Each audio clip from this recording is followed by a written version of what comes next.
Hello there, and thank you for joining me on day 5 of 100 Days of Kubernetes, the challenge where I am to learn something new about Kubernetes or related topic each day for 100 days. If you're new here, my name is Anais, and today I'm going to be focusing on setting up a local Kubernetes cluster on your machine. Not on my machine, but you can follow along on your machine. Now, real quick before we get started, several people actually did reach out about the Devops learning group.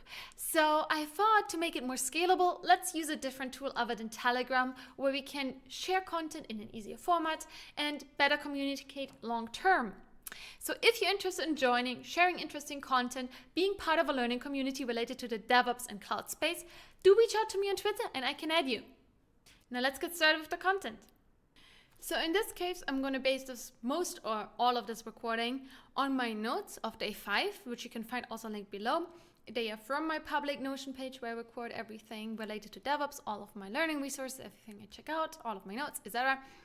And then also, I have this amazing article that I wrote a while back when I got started.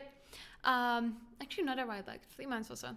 Anyway, which basically details how to install Microkits on Ubuntu in that case.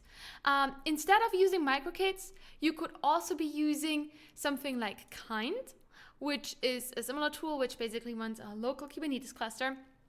Here, if you set up Kind create cluster, it will create up a cluster for you. You could also use instead Minikube. Minikube is quite popular, specifically on Windows and macOS. However, you would need a form of virtualization tool such as VMware or something similar, which was a bit hideous to set up on Ubuntu, like when I tried it. So I went with Microkits, and Microkits doesn't require any of the virtualization tools. You can use it on Linux, on Windows, or on Mac. In this case, I'm following the Linux instructions, and as detailed here on the blog, also linked below, and on my daily notes. So this forces me to look at that again. Separately, I'm following right now this book over here. This is no paid advertisement of any sorts, but I am following now this book and just going through it, going through the introduction, let's say, of Kubernetes. And part of it is setting up Minikube, but I'm going to be using Microkits. So that's chapter 2, and let's get started. So please do make sure that you have Cuddle already installed on your local machine. If not, here's how you can install it with Snap. There are also various installation options linked below, so check those out or just go to my daily notes.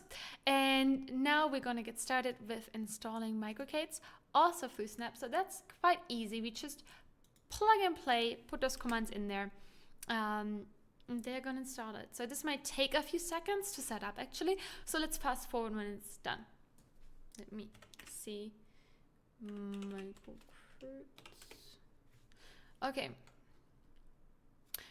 So as you can see, when I look for Microkits, I have several available commands for me that I could be using directly.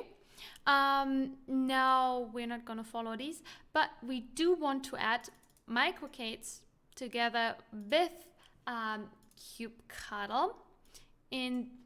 So you could be running both together actually right now.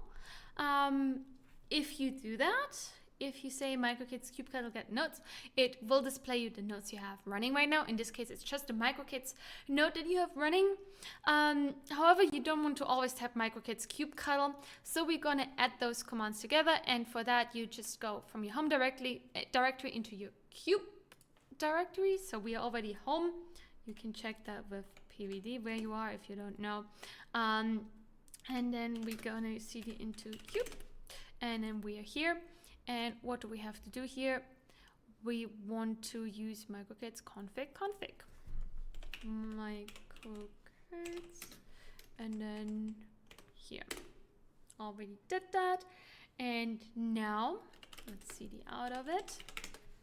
We can just use Cuddle get notes, and we're gonna get our note. Awesome. So that's set up, easy peasy. We're like 5 commands or something. Now, if you want to get further and just try it out, you can follow this article, and it will show you how to set it up, how to clone this GitHub repository, then create a Docker image. If you have Docker set up Docker, because it will be needed in upcoming videos if you want to follow along. And then you can get that up and running through Docker, and then as well as on your Microkits cluster. And then you will have this little application here that filters articles from Hacker News. So that's pretty cool and easy format to access them. Now this is it for today. I hope it was useful. If it was and you want to show your support, do give it a thumbs up. I would highly appreciate it. Also, if you have any comments, suggestions, anything I should be looking at throughout the next 95 days, I have enough time, then please do let me know in the comments if you would like to follow along this challenge, future challenges, or generally my videos. Subscribe to this channel. It just takes one little click. That's it for today. I really hope to see you next time. Have a lovely day. Bye bye.